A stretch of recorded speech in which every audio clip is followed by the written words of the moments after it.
I want to read to you from my own novel, The Courtesans of God. It's about a remarkable woman in my life. Actually, all the women in my life have been remarkable, but this one holds the distinction of having been the mother of my three children. Her story takes place in Malaysia, where she was raised by an abusive family and was consigned to a Catholic orphanage where that abuse was institutionalized. But it's beyond the suffering. It's what happened after she transcended that experience and became absorbed into a cult of healers, mystic healers called the Bida Dewi, meaning the disappearing ones who were so ethereal of spirit, they left no footprint where they stepped. So here's the beginning of the story. It's just been made available this last week for sale, and I would certainly like to persuade you to pick up a copy.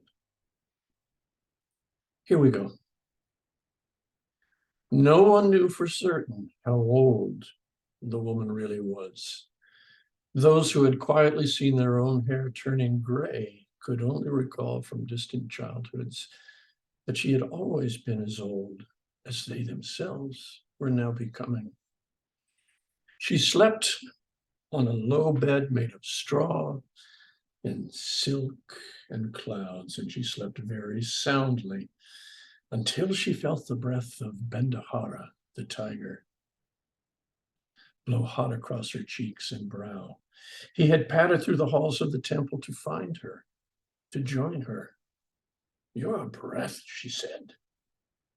With her eyes still closed, she reached up to push away the tiger's chin, but he was persistent and would not let her rise until that chin of his was properly scratched. All right, she said with pretended anger. "Only don't drool." Bendahara turned his chin this way and that to make certain she got all the spots that itched, and then, feeling more content, he stretched out alongside her bed and waited.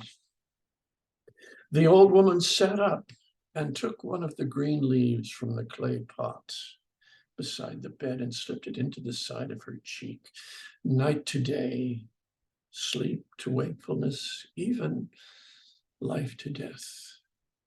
These were transitions that required dignity, and she was not going to rush any of these events. It was a while then before she stood.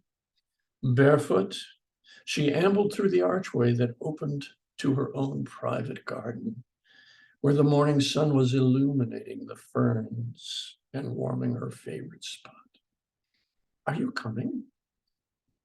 Bendahara followed at her heels and watched as she ascended the stone with some effort. Bendahara leapt up beside her with no effort at all.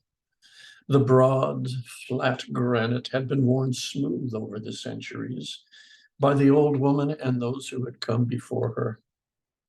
The sun quickly penetrated her thin, white tunic, entered her shoulders, and rejuvenated her blood. She sat lotus-like, as she did each morning, and invited the tiger to rest his head in the hollow of her lap. She scratched behind his ears and adored the fire in his perfect golden eyes. The old woman began to feel the power flow from the leaf that was softening in her toothless jaw.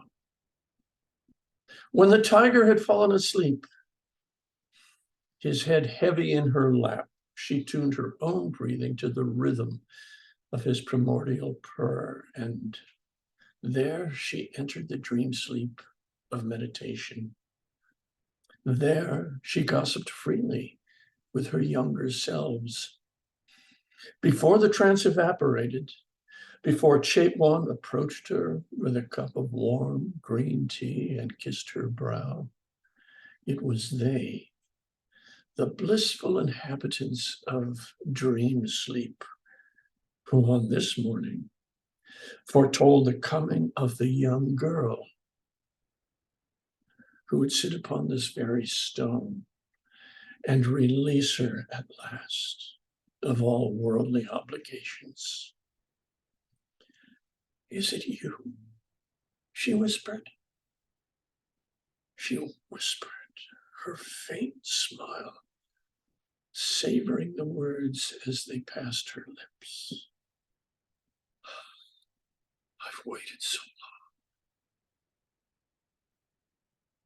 long. Thanks. There's an incredible story that follows.